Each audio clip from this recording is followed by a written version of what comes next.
Welcome back to the Witchy Mischiefs. And guess what, guys? We're on the home stretch. We've only got a few maps left. Oh, ara. An hour-long part.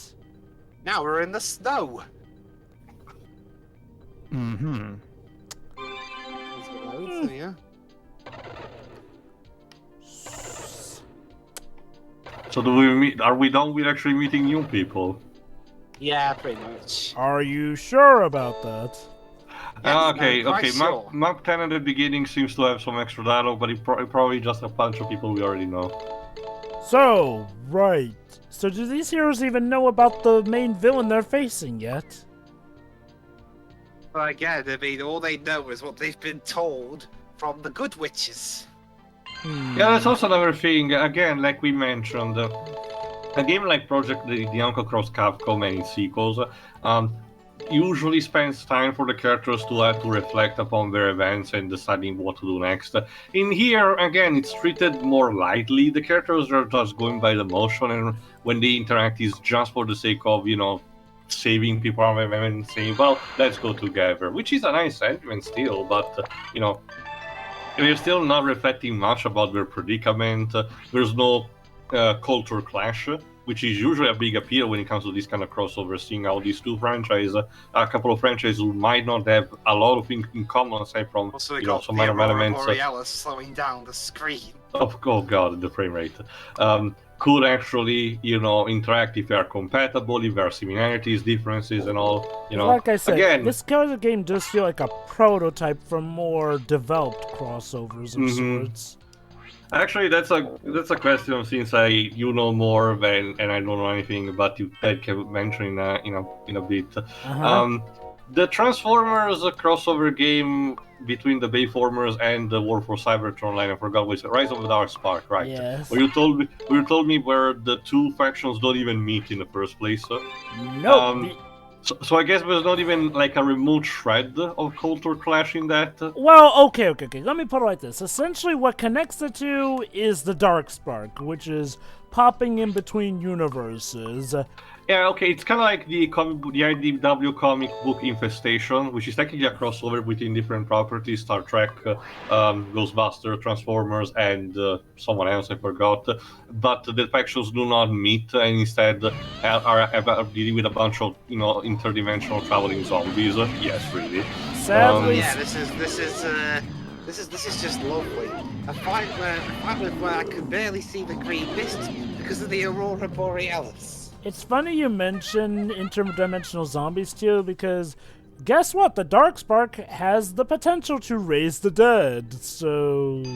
Oh, great. It's kind of like the equivalent of Black Lantern Battery for the DC universe, I guess. Pretty much, yeah. I got to learn a bit more about the Transformers lore in general thanks to the retrospective Linkar did this year about the Marvel USA comic line. It was actually pretty informative. The good old Marvel USA and Marvel UK Transformers comics. Those were something special. Mm-hmm. Having UK Marvel. Eh? I'm surprised there's such a thing as a Marvel UK.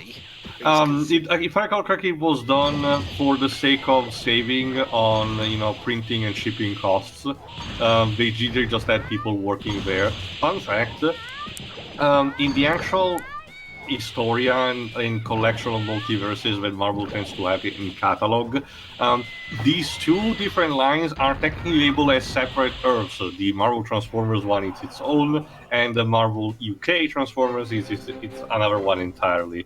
Interestingly enough, which means that in the USA one, Spider-Man still got the black outfit somehow.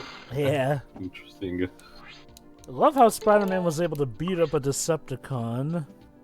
Okay, that's the thing, Jova. The whole giving the strength of a spider to Peter is super inconsistent because sometimes he's able to punch through rock and metal and lift up, stuff like the iconic building that is collapsing on top of him, the super iconic scene. Other times it's not enough to throw a decent punch to someone. So, depending on the artist, I guess.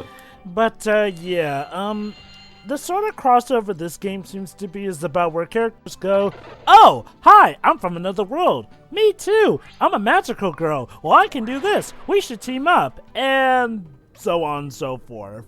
It's not a bad crossover per se, but it does. That's the thing, Joe, but arguably you are given a more detailed explanation from what we do. Sure, we do get some kind of, mild interaction, particularly with characters that actually do know each other, like Sally's parents in the last part, for example. But it's clearly just not enough. Yeah, I mean, and you know what? I'm not gonna say Maybe it would have been better if someone actually Japanese had developed it. There weren't all those hoops that a Western developer would have to jump through for a game like this. This is why part of me does wonder if the reason the crossovers like this is because of development time, or just because, well, the people actually working on this game may not have been the most well-versed in these franchises, so they pretty much played it safe to avoid pissing anyone off. Like, I mean... These characters are pretty well liked in Japan.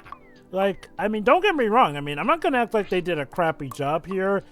And I can totally get one not wanting to piss off people in Japan, especially given how already strenuous Japan and American relationships in the video game industry could be. Sega. A company divided amongst itself because of that crap. Well, that's an interesting thing. Around this time, Crystal Dynamics, who were pretty much housing Toys for Bob at this point, were owned by Eidos. Mm-hmm. This was before the Square buyout. Yes. Yeah, way. Can you imagine how different history would have been if Toys for Bob were still owned by Crystal Dynamics to the point where Toys for Bob would be working for Square Enix? Maybe they would have been the people working on Balan Wonderworld instead. Okay, would have been a better game. I guess it could have turned out a better job, I suppose. Well, that's the thing too. As you see in Austin Eruption's review, that's the best Balan video on YouTube. I recommend watching that one. He covers everything, the game and the novel. Mm-hmm. Like one of the big problems, if not the biggest, is really the fact that Arxis was developing it, because Arxis, as we all have talked about, is not really, let's face it, another good studio. Okay. To compare it to Mighty Number 9, at least with Mighty Number 9, they had Inti Creates, Mega Man veterans working on it. Balan Wonderworld had flipping Arxis, the people behind such classics as Yoshi's New Island. Not good. Really? I thought I reached the level up threshold. Sorry, Dwibs, not yet. You'll never stop improving. But yeah. I mean, honestly, I'm with Gio and Pedro that, who knows, maybe if history had deemed it that Toys for Bob still stuck with Square Enix and they were the one, well, honestly, yeah, Toys for Bob probably would have been the shoe-in developer at Square Enix to be. The caveat is they would have had to keep their burping clowns logo at the beginning. That and for the love of all that is holy, someone tell Naka to let Oshima direct the game instead of him, because Oshima has experience as a director, unlike him. I do wonder if the whole Naka being a director thing was something that was mandated by Square, because I feel like, didn't Naka himself mention how he didn't really want to be the director at some point, but he had to... I get the idea. It might have been Uncle... So it's not like... So it's not like... and that was his entire decision. The problem is that, again, he works better as a programmer. That's what he does. He programs. Again, I can't help but wonder if maybe Hashimoto shouldn't have pushed for Balan Wonderworld to be more than a mobile game in the first place. I get the idea it might have been like a contractual thing, in a sense that when, I don't even know how exactly the dynamic went, but I get the idea that I thought the rider would be squishing poor Akko underneath. Or maybe she's made of sterner stuff. Or maybe, Jova, Yuji Naka's name is actually well-known, reasonably well-known, whereas Oshima isn't, outside of us Knights and Sonic fans, so... I could see Square wanting Naka in the director's chair because of that, like... More popularity and everything. Again. Balan Wonderworld is mainly a problem due to the devs themselves, not so much executive mandates, but I won't deny that there were executive mandates still at the helm. Granted, some of those executive mandates actually helped the game, but still. It's kind of, it's actually another thing that both Mighty Number 9 and Balan have in common, the fact that, people tout Yuji Naka as the father. Shortest battle ever. people thought Yuji Naka is the father of Sonic, even though not really. Oshima is the father of Sonic. Again, the similarities between Balan Wonderworld and Mighty Number 9 are so eerie. Right down to the development process I know that you guys are recording currently. It's run about it, but I don't know if you already have formulated with his opinion. So in that kind of case, Jova, which you think is the worst beast between the two? I'm gonna say, and I can't believe I'm going to say this, Balan Wonderworld. Because Balan Wonderworld commits even more sins of gaming that you would think. Whereas, again, to the point where it makes Mighty Number 9 look masterful sometimes. Like, the one thing Mighty Number 9 at least remembers to have, okay, a better running speed. I mean, it still does feel sluggish, but my god, Balan Wonderworld makes Mighty Number 9 feel like you're playing a Sonic. I get the idea Mighty Number 9 gives you better tools to work in your advantage instead of just one button, I suppose. I'm gonna be against Mighty Number 9, really, for one pretty big reason. People had to pay money for it out of the Kickstarter. Yeah, that's the thing. I mean, yeah, you can hate on Balan Wonderworld all you want, but at least it was only wasting Square's money, not regular people's. Well, usually I like to evaluate games by their own merits, the outside factors outside of the game itself. Pretty much. Like, okay, dudes, I can get Mighty Number 9 being seen as the more scummy situation, but if I evaluate the games just, independent of that, I have to find Balan Wonderworld worse, because Balan Wonderworld, again, at least Mighty Number 9 uses more than one button, and I can't believe I'm saying this, Mighty Number 9's costume switching is way less cumbersome than Balan Wonderworld. It's amazing, and mind you, you were there. Pizza explosions. Those were terrible. No doubt about it. And look, yeah, Balan Wonderworld technically looks the better out of the two games. Actually, said, I didn't ask. Yeah. Different, aside from actual specific version, depending on the hardware, like say the Switch version, in terms of performance, because I remember Mighty Number 9 having to struggle in some places. I can answer that. The Switch version runs like garbage too. I remember that. That's what I was asking. Ideally, at the best that it can do. Outside of PC, Series X or PS5, because... No, but what I mean is, does it manages to actually be working consistently, or it still chugs? Okay. No.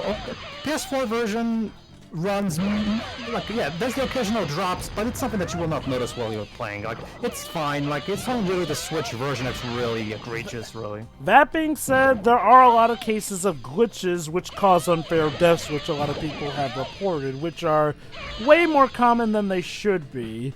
Which, to be fair, Mighty Number 9 had serious problems as well, although a lot of Mighty Number 9's problems could be attributed more to just the game design. The level design being boneheaded. Special mention goes to that one bit of Mighty Number 3 stage. It really... But they were going to mention Mighty Number 8, I think that's it. The Steve Blum sniper stage. That too, but Mighty Number 3 stage still enrages me to the point with that one bit where you have to use that one move that pretty much is not required elsewhere, and the controls are so finicky that you can easily die.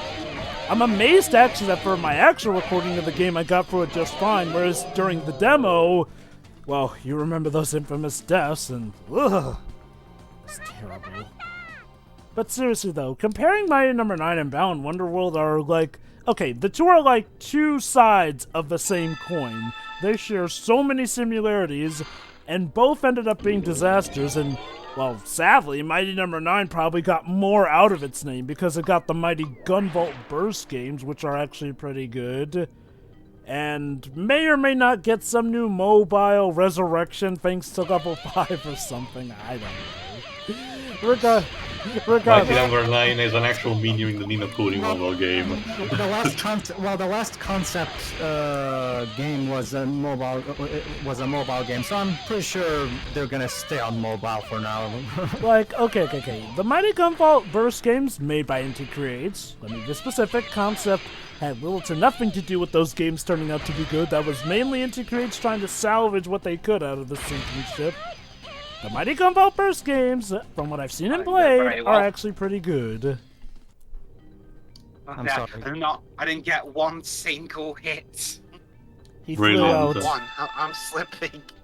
Well, I got XP out of it. Well, at least you made sure to heal her up after that. Oh wait, no, different one. Or are you using a save state, Dwibs? No, it's not. Remember, I'm recording this straight off my console. Yeah, that's what I mean, but you told that you can save the game at any point, so I thought you were like save preemptively and then loading in case it didn't work. I can't remember if I did save states exactly. I will admit, being able to save for this bit. I'll admit, being able to save anywhere you can for a game made when this game was made, quite ahead of its time. Yeah, but by that you gotta need to take advantage of the sweet new memory card on the PlayStation. Well, to be fair, Jova, plenty of PC adventure games let you do that, so it's not like... Well, for console games. But by 1999, being able to do this for a console game was pretty cool. Especially since, remember, this was an era when not all N64 games had internal saving. Sure. Weird as that was, but and even so, the a lot of PS1 games, depending on how they were structured, will use not like just one mini block of the memory card, but like multiple at the same time. The Legend of Mana saves, I don't know if you actually remember to show it, but the Legend of Mana game on the original version of PS1, each save consumes 2 mini blocks of a memory card. Well, from what I can garner, at the very least, it doesn't seem like the process of making this game was as strenuous as the task of doing... I'm so powerful! My dead enemies clip right through me! Anyway, from what I can gather, though, it doesn't seem like Toys for Bob's process in making this game was as strenuous as... oh boy, the localizing of that Trails in Cold Sky Hero Task RPG thing. Wait, what? Wait. You haven't seen the What Happened video about, well, Trails in Cold... Okay. No, Jova, okay, maybe I missed a bit of your statement, but those games usually were handled by either Exceed or NIS America, not Toys for Bob. No, I know. No. It's like about one of those cases where it was just the problem with how difficult the localization was, not so much. Oh no, I know about that. The insane amount of text. I wasn't saying that Toys for Bob also did it. Oh, sorry, but the first Raising in the Sky is still the most contentious one because it has the most amount of text in any of the Kiseki franchise. And the process is a very dramatic one. Like Jesus. I've seen the What Happened. And there's a thank you, Falcom, after a while, booted out across hidden replacement with NIS America, which proceed to basically almost kill the chances in the West thanks to the horrible localization of East 8, I think it was. Didn't they eventually... that also poor coding at launch. Didn't they eventually behave themselves with later localizations? Yeah, they did. And recently they got an extra deal for localizing most of the remaining games that still haven't come out in the West. So at least they're getting commitment, even though it's going to take a bit. But I do appreciate that they're handling things. The problem is that, again, I do genuinely believe Crossy is a better, set of localizers. The catch is that they normally just handle PC versions, they normally don't do console, which instead NIS America is more than happy to do. And I get the idea Falcon wanted to expand the market. I mean, the way I see it, I mention that because honestly, the way I see this game is like, well, for all its flaws and lackings as a crossover, I do view it as a valiant effort. And from what it seems to be, it wasn't even a failure. I mean, there's not really any news of it being a big failure. I got this game from eBay for like £30. Remind me again, Dwibs, was it actually from the person from my country that we did mention had a copy of it? It was from an Italian shop, I think. I don't even know how we got this. Again, we didn't got our own version of this game, and usually we don't, people to get a degree of it, to know enough about this game and wanting a copy of it, you really need to be committed to being a weeb. This requires some pre-knowledge, and way of getting to this game that even I do not possess for my country standards. And how's this variety? This is being played by the least weeaboo person in the group. You yourself admitted it. Just because you know the development team and you were curious about the fact that it spawned from a game that you actually do know. Have to appreciate I mean, that dedication. Oh God, he heals. Yep. Dead. Was he draining health from you? Yes. Yes. That's his specialty. Which it's prime demonic spider territory, pretty much. Okay, didn't go very well. Die.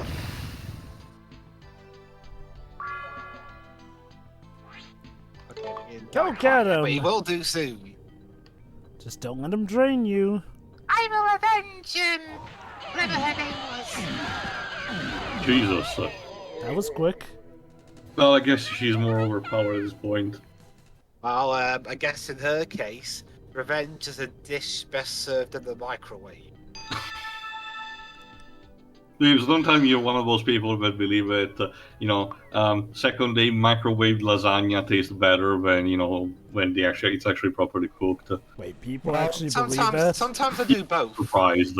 Telltale, if we go by the Mr. Bean movie, we literally have an American character ask how to cook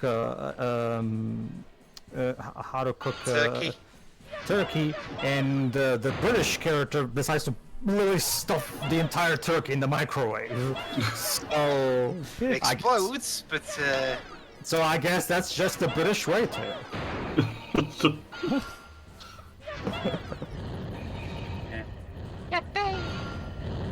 well, I mean, at least I know a couple of Japanese terminologies now. That'll be useful for when I go to Japan.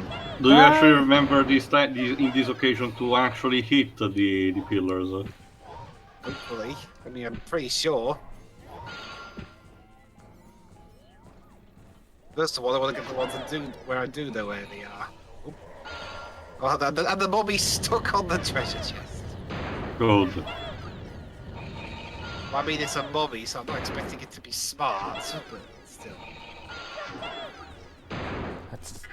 That's not what the Oh, mummy no, I movie don't- is Also, telling me. again, for being one of the minigames, you still do need to get quite a generous time to do everything. Yeah, well, I'm guessing it thinks that they won't know you have to hit the pillars. But it probably tells in the description, but again, since we don't know moon runes, I guess it does that. Come on.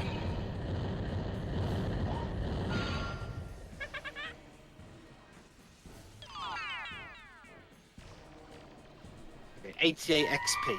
Oh no, wait, twice that. 176.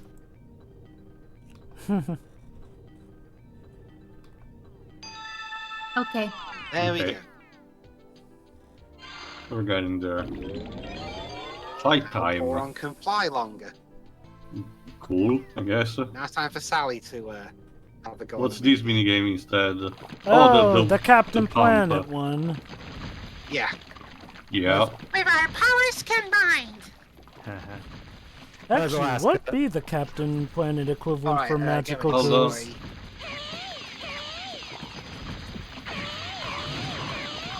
Honestly, I don't know. Like, I mean, what kind of mystical hero who beats you up for whittling would we create by combining all the powers of every single magical girl? Well, I can't think of anything Captain Planet-wise, but there is that one of my favorite skits from Family Guy Season 4 is where Peter is going to end pollution with his new mascot character, Gary the No Trash Cougar.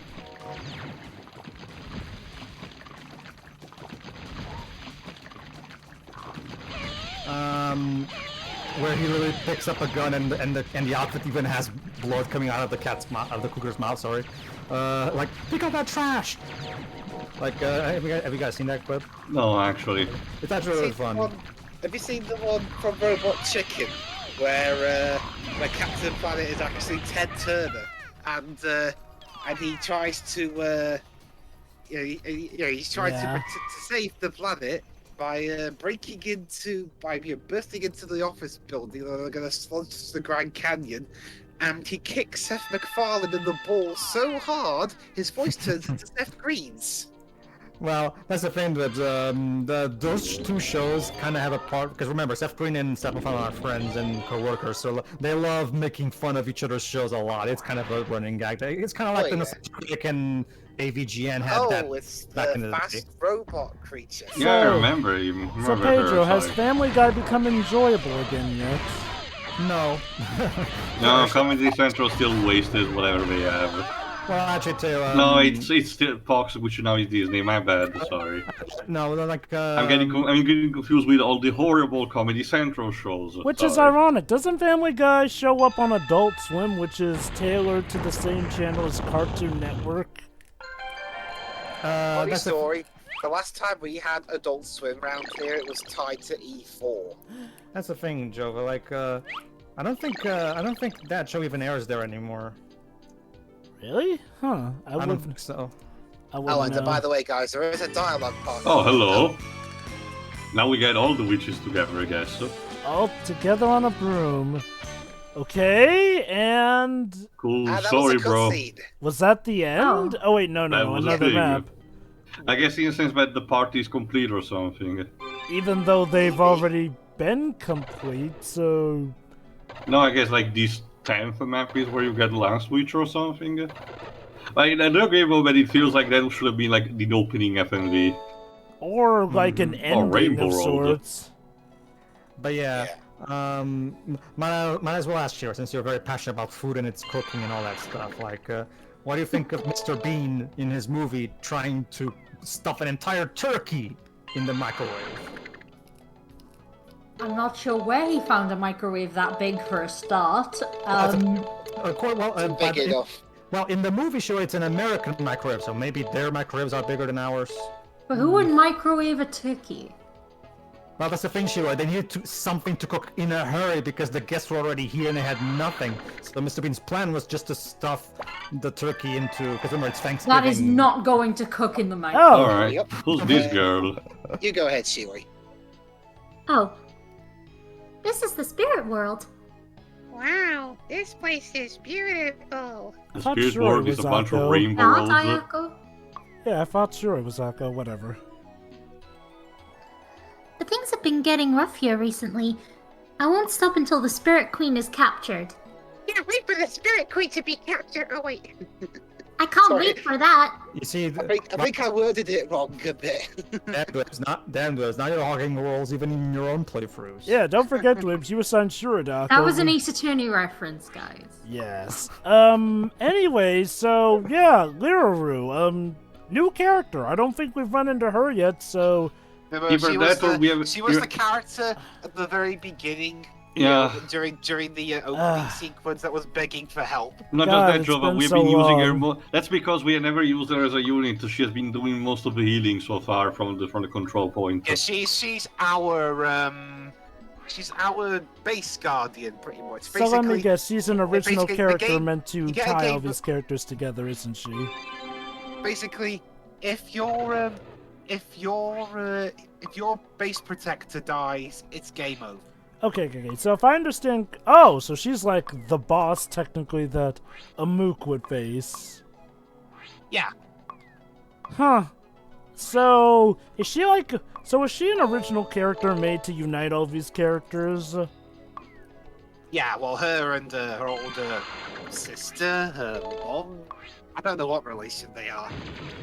It's been so long since we've actually properly seen her, so I'll admit I kind of forgot. Again, the lack of dialogue certainly doesn't help on that front. Again, I'm not gonna act like this game is sloppy or whatnot. I really do get the feeling that this was just the devs doing what they could with the limited communication while also trying not to piss off people. You could argue that maybe they played it a little too safe, but again, all things considered, I'm willing to understand. Please understand. I mean, that said, I will still critique it and how I do feel that it is a flawed mentality, but, you know... Milka? for- Yeah, What? pick up the trash from the water. Alright, you did already, so I just forgot. Oh god, it's funny, with the most epic music you could have for a level like this. You know, it's funny we're doing this and we mentioned Balan Wonderworld earlier, given how Chapter 12's world goes in that one. Is it about collecting trash or something? Yes, actually. Actually, it's sad that, you know, that's the thing though. It's sad that a PS1 game from 1999 does this kind of thing better than a modern day game from a big studio. Actually, I have a question, Jova, because I don't even know if you guys have actually arrived to that point. Like, which chapter, mission, level, whatever is the one centered around the farmer that everyone is associated Chapter to the 1. Sneed meme? Oh, seriously? That's Yep. the first? That is your first impression of the game. And wait. The balance, the Sneed, seed, and feed. Wait. I'm sorry. So what exactly is the meme? It's mostly associated to the Simpsons meme of the Sneed, if you guys don't know. Basically, there's this one episode where it's about Homer inventing this new plant that mixes tomato and tobacco. Oh, the tobacco episode. Yeah, and in order to get the seeds, he goes to this place where it's called the Sneed, Seed and Feed, formerly Chuck's. For some reason, much like Steamed Hams, for some reason in recent time the internet scavenged this out of the catalog and decided to take a like onto it somehow. Also, the speed up ability seems more like a detriment than actually useful. That's not even the first. I do remember there are a couple of games where the speed up is actually more of a hindrance than anything. Oh, like Faster, Oscar. but you're a lot more slipperier. Yeah, also yes, Jova, kind of like Oscar, true. Oh boy, covering those games will be torture. Not even gonna sugarcoat it. Yeah. Well, okay. Now, audience, in case some of you might be wondering, are you guys gonna cover anything else, exclusively or sort of exclusively Japanese for the channel? Yes, we will. I do have in mind the Japanese versions of the original Crash and Spyro games. I was also still pushing Dwibs to find at some point a copy that you can actually purchase of Pepsi Man, so there is that. And as for me, I will Yeah, of course that's the problem. Those games are expensive. And as for me, I will of course be handling the fan translation of Ace Attorney Investigations 2. Fantastic fan localization that is.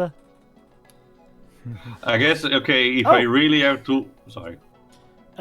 Speaking of which, regarding localization, there have been a lot of interesting think pieces coming from Janet Sue in anticipation for the eventual release of Great Ace Attorney Chronicles here, did she talk more about the thought process of going on for the past games or something? Her most recent post was talking about how the dubbing process works, especially during the pandemic.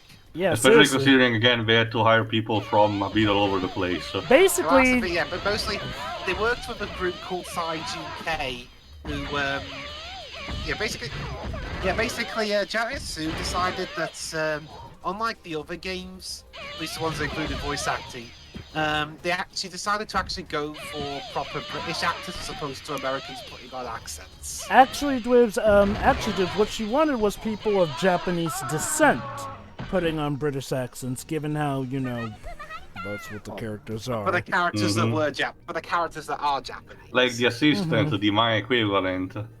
Basically, yeah, for the ones who are studying abroad, they get more proper accents which they've been able to develop. But obviously, for Susato, she, while being able to speak English, still has more of her Japanese accent. And yeah, seriously though, Janet Sue went all out with the localization for the Great Ace Attorney Chronicles. And again, it's amazing the stuff that they really put into for this localization. It's almost like they know how much is riding on it. And there's been not only that, but talks about the localization process. Apparently, this game in particular has had the most interesting one, seeing as how, well, as you may know, but if you don't, I'll let you know, Janet Sue has always pretty much ushered in the headcanon that's more or less official, that Ace Attorney essentially takes place in an alternate... translate that bit, sorry. That Ace Attorney basically takes place in an alternate reality where Japanese and American relationships were much better overall. So, the whole assimilation into American culture was a lot easier for the Japanese, as opposed to how which is hilarious considering the Ace Attorney universe is very crampsack as we actually, not discovered, but, reflected upon during the actual Region Trilogy run. Well, again, that's sort of it. See, in the original version, it's basically Shutakumi's critique of a Japanese law system. Because American law systems don't work like that, they essentially made it a dystopian future where the law system, is very It's basically against everybody, but at least we were not racist against Japanese immigrants. And again, you gotta love the irony that was pretty much a reflection of how Japanese law system actually is, Jesus Christ. Again, let me put it like this. In real-life terms, Phoenix would be considered a superhero among defense attorneys, because normally, defense attorneys absolutely do not win. No matter the case. I'll just indulge you for a second, because I know for a fact you probably know something about it. Considering how different their way of operating things are and clashing in personality with me and baby, and probably the internet has already run a few concepts with it, who could win in a case where Phoenix has to put up against Prosecutor McCoy from Law and Order? Okay. Probably Phoenix, if only because Prosecutor McCoy has never gone up against an opponent like Phoenix. And again, if the client was actually innocent, Phoenix would definitely win. Yeah, McCoy is all about damn justice at all costs, and he has also canonically lost. The whole gimmick about Law and Order is that a lot of times the prosecution loses, even if the episode tries to imply that they were in the right or something, just for the sake of showcasing that, justice is blind and all the evidence is what it counts and blah blah blah. So I guess, that could work like that. Phoenix has the advantage that a lot of people tend to underestimate him. He is much smarter than people tend to think of him from first impressions, even with the newer trilogy here and there. He is very smart, and he also has the very good bluffing ability, which, is actually integral to have as a lawyer, believe it or not. But also, he is very adaptable to stuff. Sure, he may break into sweats here and there, but he is able to pretty much reroute his plans way quicker than a lot of attorneys normally would be able to, with how much tight spots the prosecution has put him in. Especially because of how the structure is, the actual trial structure is done by having just a few days. One thing I wanted to mention real quick, Sure. The anime-esque picture of the enemy I just fought. It's when its face looks like it has the logo of the Red Cross on it, which to us at least, and I'm guessing the Americas, the Red Cross is the symbol of health and the ambulance and all that. So but it gets into a couple of copyright problems for different cultural reasons, depending on some countries. But it's more unintentional than anything. What the fuck is that? Basically, that's from now on, for at least for the next few turns, whenever Cutie Honey moves along the board, it's completely random. Oh, Why? Well, that's the feat, because that's the curse. It's the curse of the flying eye drones. Also, as a battlefield, this is pretty interesting. It's like glass. Is it supposed to be ice or glass? Probably glass. It's a skybox. Funny. This will probably be Makoto Shinkai's favorite stage. No, the skybox is still not done enough well. Okay. How does it even work in universe when they just all suddenly stop? It's just like, okay, turns over, back to our post. It's like, it's a show of chivalry, Dwibs, like what South Park and the Steel Troop said. You were saying too? No, in general, the character portraits for... Look, I'm not moving it. Oh, it's done from the AI perspective, okay. But no, again, the actual character portraits for the monsters coming from Pandemonium and Unholy War, they just really don't look the par. And I get what they were trying to do. They were trying to, transport these designs were done to be conceived in a more, for the time, realistic way into a setting that is strictly more anime, so we had to compromise a bit, but they just don't look the par most of the time. And to contrast, despite a more simplistic, drawing, the actual character portrait for the main character seems to be more spot on. At the very least, it's consistent with their models and the actual, dialogue portrait.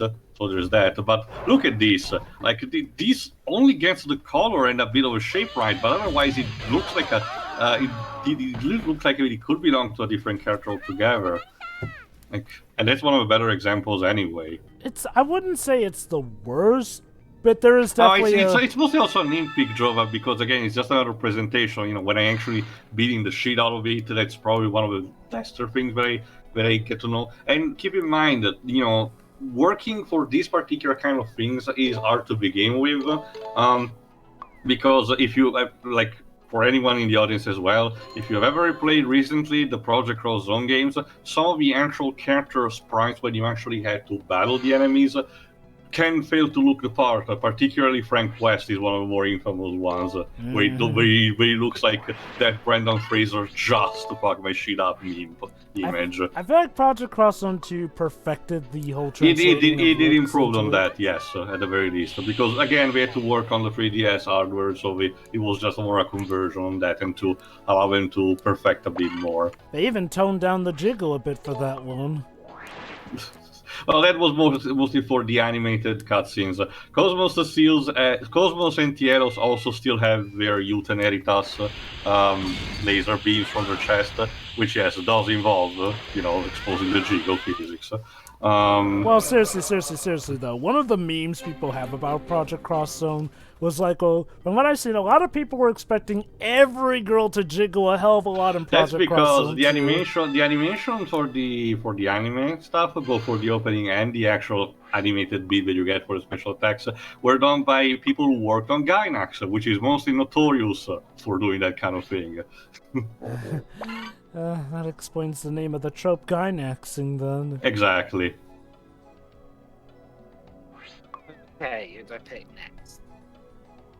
Well, at least there doesn't seem to be a lot of our enemies. It's just the fact that, again, the layout of this map seems to be a bit more against it because you're forced into these narrow corridors. I wonder. I mean, a couple of these, I think, are straight up reskins of maps from Unholy War.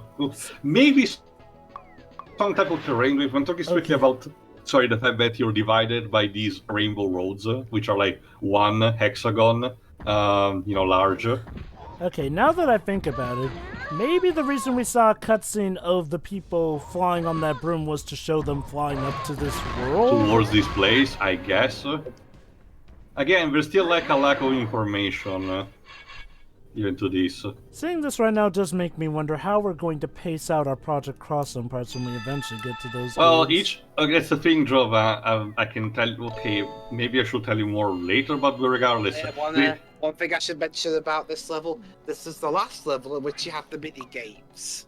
Oh no! Oh, it's to show that stuff is getting serious, yo. Then again, we do are a source for getting extra XP, so. I guess but that's the thing, Jova. Each of them are divided in chapters, much like what I personally am planning to do when recording actual tactical games, is to actually keep the dialogue, keep the very most important battle beats, and speed up or cut away the rest.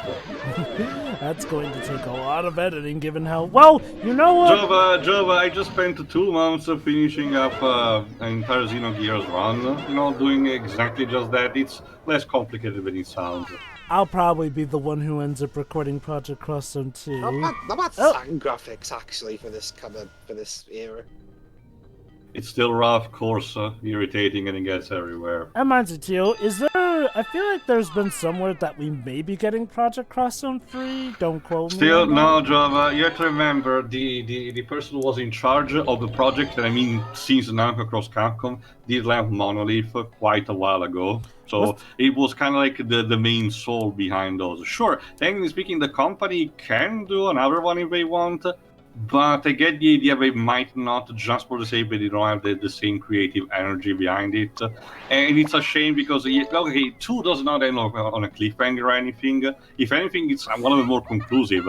But due to the nature of its crossover, nature, it can potentially go on for a long while. Not only just, that, switching and trading a bit. not only that, but knowing how the cycle of stuff goes with some people being solo units, then eventually being graduated to pair units. Or well, I would say it's not even just that, Jova, because for all we know, for a new entry, they can rework this entirely now. Everyone is a solo unit, just like in Namco Cross Capcom. Oh, well, my point was more so I would have liked to have seen certain characters being properly put into pair units like they should have been from the get-go. What I also mean is that also the fact that the closest we got to our news tied to that, Joe, is the fact that Namco, for some reason, is finally localizing one of the Super Robot Wars games. And I mean, I did talk about those in one of the previous parts of this run, actually, but essentially, they were the stuff that Monolith did in between doing a Your Gleano speed type is game. no match for the broomstick. Really good. Pretty much, it's just a matter of centering the target, Jova.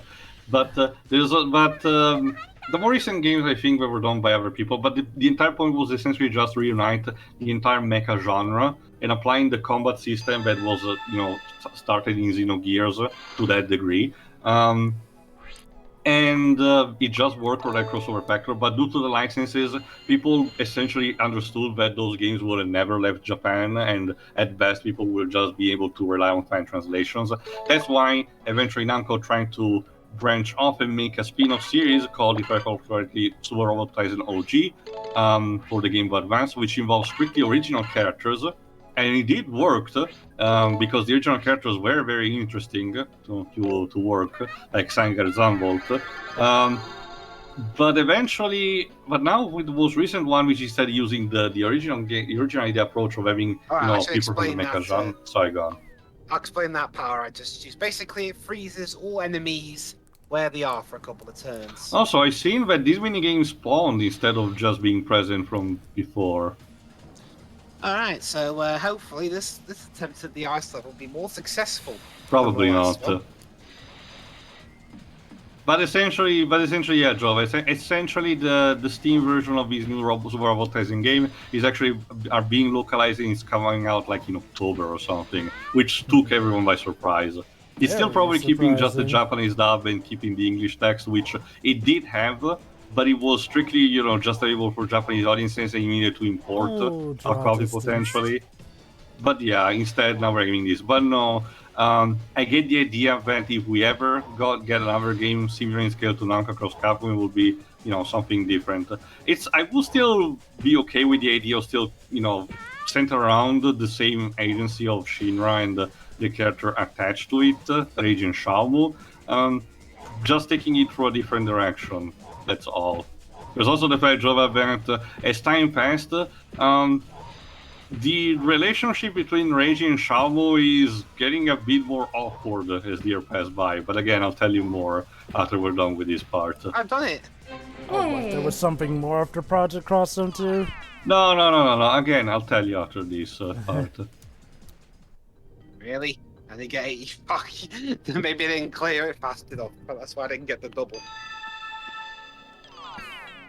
So what do you increase? The XP. Oh, I thought you were already leveled up. Oh, there you go. Oh, I have. I don't know what I achieved since I forgot to translate it again. But, well, you're in the end game anyway. Whatever levels up is better, I guess. Wow. And away go the clocks. Oh no. I love how that thing can even freeze the summoning sigil. Which, yeah, is appreciated. It is kind of a shame that apparently one of your characters is only playable if the enemy gets to your summoning circle. I get the idea it might be also get to play as her, or the AI. I get the idea, Jova, that it might be a case of last unit standing for you, but for the enemy is the actual commanding unit, which is why it's different from the others. That's part of why I wonder, like, was Liruru, like, is she like an original character, or is she from any of these films? Yeah, she's an original character. Yeah, the Dwibs mentioned it before. She's tied to the evil witch that is tied. Is the main villain of this. Yeah, this unit is the bane of my existence. Even in general, Dwibs, even detached from you, it seems to be just a pain in the ass. Yeah, it's the health draining. That's what does it. And it also doesn't help that I keep getting too close to the fake.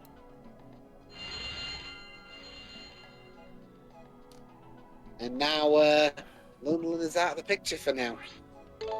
Oh no, sir. Not to worry. I'll just get my revenge in a minute. First, I'm going to blow it up. Okay. With, what is she using? I know it's a wand, but... Magic Missile. Again, Dwibs, when in doubt, cast either Fireball or Magic Missile. Oh, mine's off. This is why in the first Kuni, Oliver's ultimate attack is essentially a giant fireball.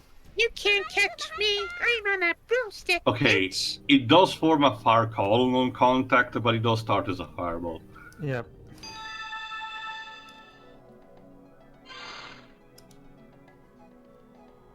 That's one pain in the arse dealt with. Yeah, you just need to hurry until before the game spawns more. Yeah, that's the thing though. Basically, if I'm nearly done with all the enemies, but the enemies still got a lot of mana to use, basically my strategy becomes make sure they don't get to those pyramids. I Can't summon because yeah, if you get the mana down low enough and there aren't enemies on the board, can't summon anymore, can it? Even in general, Dwibs, as you have demonstrated, it becomes a war of attrition.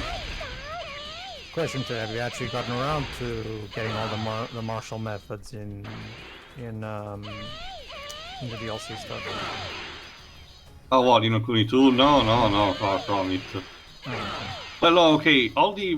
No, yeah, it's true. No, I did... The pillar part. No, hold on, Pedro. You did see it because I did stream it.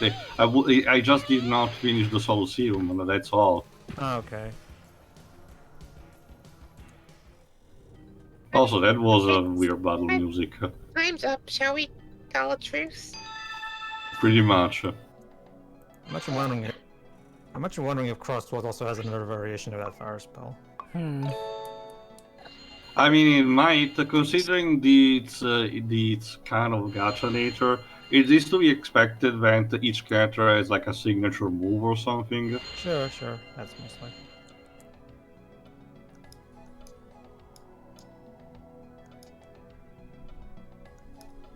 Also, this music is starting to remind me a bit of Spyro, actually. It's definitely got that PlayStation twang to it. Like, But again, the skybox is not pretty enough. 0 out of 10. There's something about PlayStation games, like you can tell that they've got a certain sound font to them, like that heavy deep bass, those heavy the hits equivalent and of the Genesis twang. pretty much.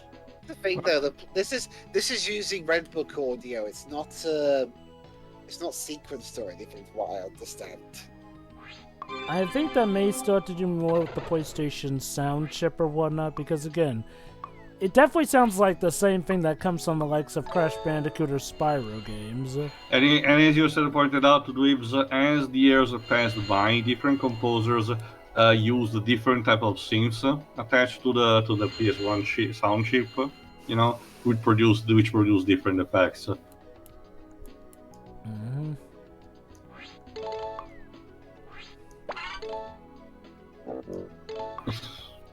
One pain in the arse and one slightly less pain in the arse.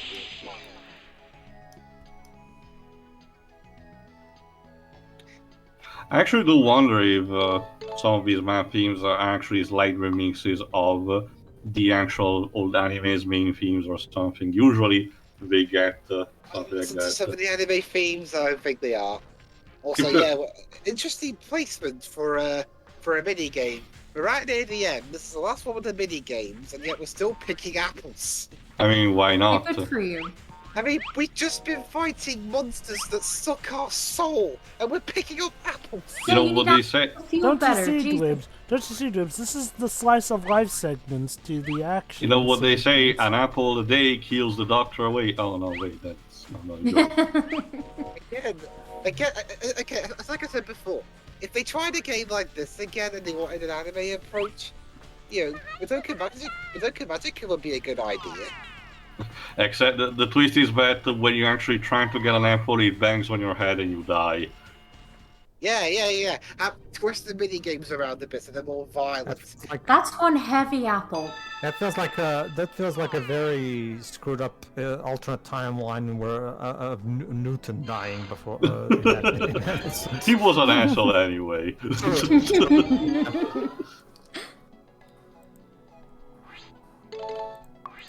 Hey. You want this also? I mean, it does involve you dropping something on them, so... I'm gonna drop a meteor on your ass. Oh wait, no, sorry, I'm a child. I can't swear. Sorry. At this point, you have butchered and maimed everything along your way. You can allow yourself a swear word. Also, kids swear all the time in anime. It's a cultural thing, Jova. Where did the feet go? Oh, there you go. It's like she sunk a bit into the grass. You know, that's not uncommon for anime girls. Of creeping into the Or floor? falling into the grass. No, That's what Tails does in Sonic 06. Yeah. Having dainty feet that look so small that it looks like they're sinking into the ground. There's a Fire Emblem joke. The Fire Emblem Awakening, specifically. Faith was actually praised because it actually introduced back feet. So. Fates. Such potential. Always favorite. I still don't even understand what's the deal with the golems which actually have the mouth of truth as a face. You know, I'll just say this. Fate seems very, very, very determined for you to fall in love with a family member and make it creepy as possible. But it's okay, Jova, because you're not really blood related. And does that a lot. And then they try to ship you with your actual blood-related relatives. But it's okay because you're actually a dragon. Yeah, why do I get the feeling that doesn't make it better? But seriously though, remember, Shrek had the Shrek series had Donkey marrying a dragon and having kids with it. Well, at least they weren't related. Yeah, I was about to mention, but were they related? I do not think so. Yeah, it's like, it's one thing to be a scaly, but does that scaly have to be your relative? Japan 0. Look, Dwibs. Were we to deny two lovers their kids? Because yes, they did get kids out of that deal. Biology. Well, Hey, Dwibs, there's nothing to say a donkey can't mate with a dragon. He found a way. Life finds a way. Yeah, life finds a way. So, Joe, I'm actually curious that you said that. Like, because over here, on final year of high school in my country, students for literature class are told to study one of the most, well-renowned books made by a Portuguese author, where the storyline involves two a man and woman that meet each other and fall in love and blah blah blah, and have this toward romance, and then by the end they discover that they're brother and sister. Oh. Oh boy. Actually, it's a common. Students are told to make essays about this thing. Honestly, just teaching about the concept is. But that's the thing, Pedro. All those essays will just be 3 words. What the fuck? Honestly, I do believe teaching about the concept, just to teaching also talking about the lesson and exposing it as a literature, type of writing would be an ideal fun thing. Remember the Ulf. God, I forgot the name. Well, Tia's trying to... Oh, what? No, hold on, Java. The guy who also solves the riddle of the Sphinx. I keep forgetting his name. From what? No, the Meeples, but he ends up actually accidentally, marrying his mother without knowing it. Oedipus. Oh, Oedipus, there you go. This kind of thing is actually taught, through Greek tragedies already to begin with. So having a story that actually deals with these kind of themes. Also, geez, that's a robot. It's your robot, Dwibs, the one that you actually liked. Yeah, the blade monster from Unholy War. We had to do Oedipus for drama. But there's also, for example, an Eastern European movie called The Decalogue from the actor called Krzysztof Kieslowski, which talks about modern stories that are kind of like interpretation of the Ten Commandments. So for the one that is about honor by father and thy mother, it talks about a theme similar to the book that Pedro described, but it's in a more mature way. It discusses it, and talks about how it can be wrong. That's what the book I talked about does as well too. Like it's not like the book portrays it as a positive thing. I was actually going to ask, like, what exactly are the essays like? I mean, what are the basis of the essays? Like, well, do you just write whatever comes to mind about that story, or they mostly describe the overall basic themes that the rest of the story doesn't, because that's a thing, Joe. But the actual discovery of that is more so done for a tragedy aspect, so that they can't be together anymore, and this was all because they were separated when they were younger, and blah blah blah, and they never knew about each other, blah blah blah. So most I can tell that people don't really feel uncomfortable with this because it's it's just kind of seen as a tragic thing, and that's it. Like people. Yeah, don't really it's supposed to be unpleasant. It seems. Also, so Dwibs, are we finishing the game? Technically, the story in the next part, or we're looking first at the multiplayer or something? No, we got the next part. Will wrap up the game. And, so Jikai Majokko Daisakusen Little Witch in Mischief Part 9, the story ending, essentially. See ya. Sayonara. See ya.